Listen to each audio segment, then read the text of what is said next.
Looking through the window of CPUC history, how the Central Philippine Union Conference territory was created and come into being.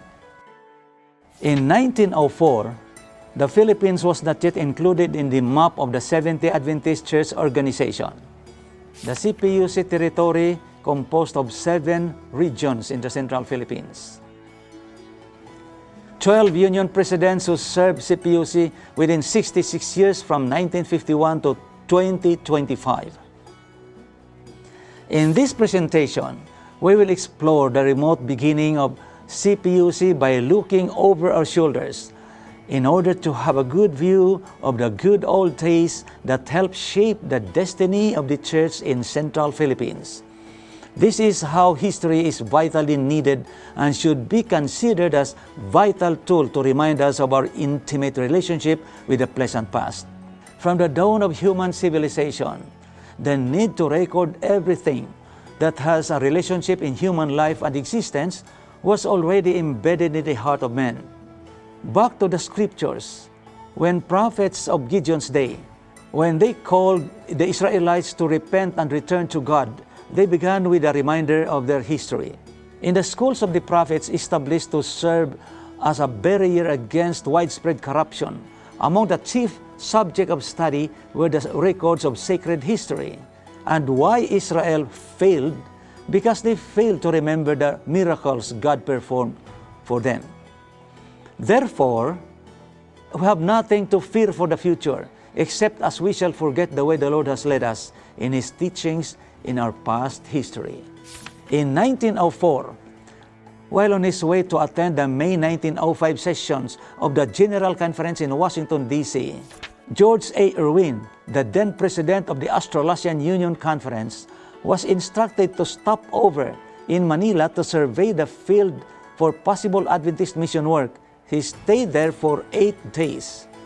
By the way, the Philippines at that time was not yet included in the map of the Seventh-day Adventist Church Organization. At his arrival in Manila, G. A. Irwin immediately noticed that there was a dramatic exodus or people movement from the Catholic Church to the Aglipayan Church. It is also a general knowledge that by that time, the Philippines was no longer under the Spanish rule. It was already an American colony and was now totally opened for Protestant evangelization. These breathtaking opportunities now created a buying signal for Adventist global leadership to turn their missionary machines to the Philippines to begin the evangelization of the place so hungry for truth. But who will go and jump to the scenario to engage in this formidable challenge? The colporteur factor. From the dawn of Adventist history, the pioneers already recognized the vital role of literature ministry in the propagation of the gospel. The Abram LaRue connection. He was the shepherd boy who dreamed to evangelize the Orient Seas. After retiring from a long experience in sea travels as a sea captain, Abram LaRue became the shepherd of the flock in California. One day, while tending his sheep in the open field through the hills of California, his eyes came to focus on the far eastern horizon, where he dreamed to adventure one day to bring the banner of Prince Emmanuel to the people of mainland China.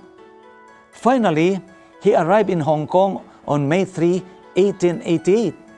He did not lose a time. He immediately evangelized the environs of Hong Kong, as well as the neighboring countries. He did not actually reach the Philippines, but he sent volumes of Advent literatures to the country.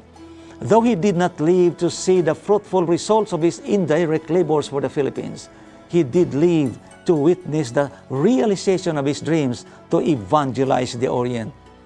In Hong Kong, he did vigorous Bible studies to civilians and sailors in the place.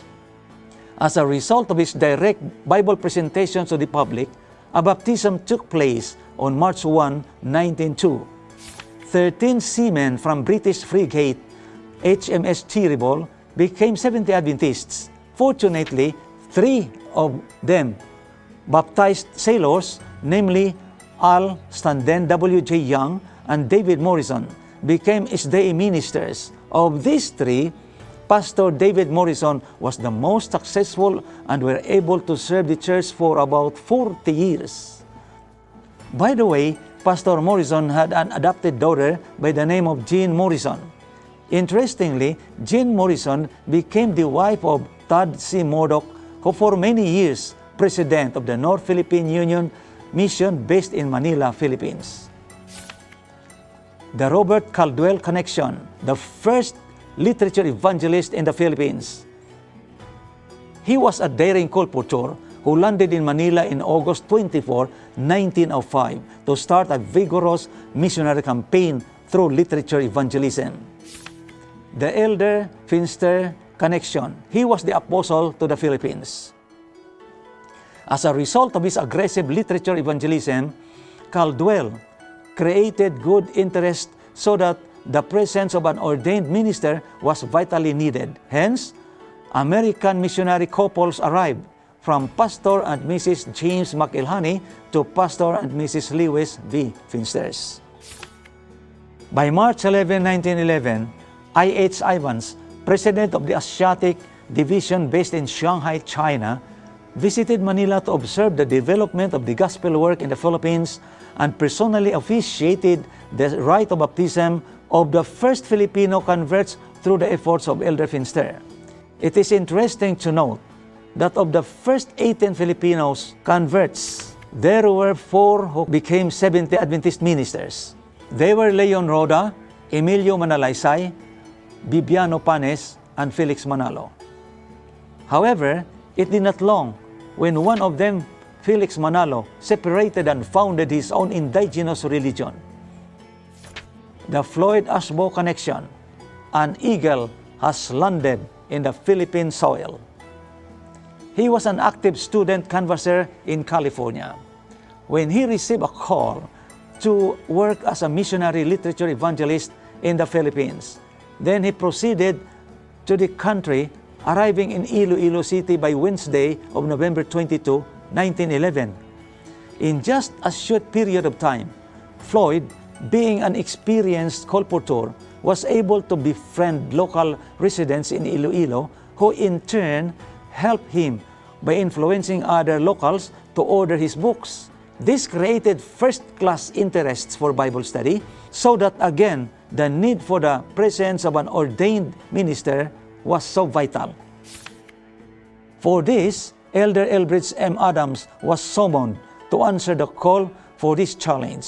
He arrived in Iloilo City in January 1912 to strengthen and manage the work pioneered by a colporteur, Floyd Ashbo, and other missionaries who stayed in this first church, parsonage, and headquarters of the Seventh-day Adventist Church in the whole Visayas and Mindanao areas from 1911 to 1914. Elder Adams was the one who convinced and converted to Adventism a public school teacher in Haro, Iloilo City by the name of Juana Savilla. She was to start and teach a church school in Iloilo. Adams predicted that once a church school is started in the place, someday soon there will be Adventist church school to be established in the whole Philippine archipelago. It was a prophecy. From that humble beginning, Juana Savilla started a church school at the ground floor of their house. And one of her pupils in grade 3 class was Segunda Tan, the daughter of one of the first 12 converts in Iloilo City, Baldomera Tan. Later on, Segunda Tan got married to Terso Hamandri Sr., who in 1949 donated a large property of land where the first Adventist church school in the Philippines is presently located today, the former West Visayan Academy, now Adventist Academy, Iloilo, that is now prominently stands along the highway in Bongko Pututan, Iloilo. The same Terso Hamandri Sr. also owns a large property, the Hamandri Village, within the vicinity of the college campus in Mountain View College, Valencia City. Terso Hamandri Sr. and Segunda Tan had a son by the name of Terso Hamandri Jr., who married Vita Malyari. Interestingly, Terso Jr. and Vita had also a son by the name of Tirso Boise Hamandri III, who is presently the donor again of the 4-hectare land for the new West Central Philippine Union Mission headquarters at the same area adjacent to the AAI campus in Bungco, Pututan, Iloilo. And this is the first church school and academy ever established in the Philippines way back in July 1916. The organization of South Philippine Union Mission in the Visayan area. With the gospel ministry already in place in Manila and many parts of Luzon, were already and successfully evangelized, and membership surged into satisfying point. Therefore, the eyes of the Adventist leadership started to turn to the southern hemisphere in Central Philippines. In 1941, the request to divide the Philippine Union Mission territory was granted by the General Conference, but because of the Second World War, it was delayed. 10 years later, in 1951, the division was realized, and the North Philippine Union Mission retained its headquarters in Pasay City, while the newly formed South Philippine Union Mission was headquartered in Cebu City with its first president, Pastor Gil de Guzman. However, the SPUM in Cebu was officially organized when it was registered at the Securities and Exchange Commission on May 4, 1953. Located in the city of Cebu, the new headquarters will administer the gospel propagation in the whole Central Philippine territory. This practically includes the Southern Philippines in Mindanao territory, which was at the time still within the boundary of SPUM responsibility in Cebu. When SPUM becomes CPUM, by 1951, baptism in SPUM already reached 20,641, and by 1963, baptism elevated to 51,826. While the whole Visayan territory was generally evangelized, and some places in Mindanao area already have entered and had established churches and good membership, the creation of another new union territory in the Southern Philippines in Mindanao was now blooming in the air. With this rapid growth of the church in the Visayan and Mindanao areas, the challenge of administration in this very large territory was also apparent. For a very short period of time, for only about 12 years from its organization in 1953, the dire need to create another union field was badly needed in Mindanao.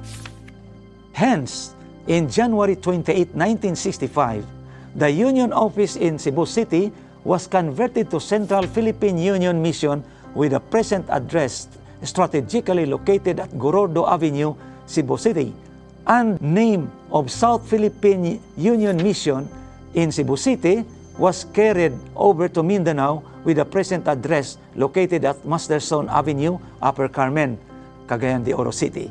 It is also worthwhile to know that Pastor Gil de Guzman and Pastor Victoriano Montalban served their presidency when South Philippine Union Mission, covering the whole of the Visayas and Mindanao areas, was still based in Cebu City.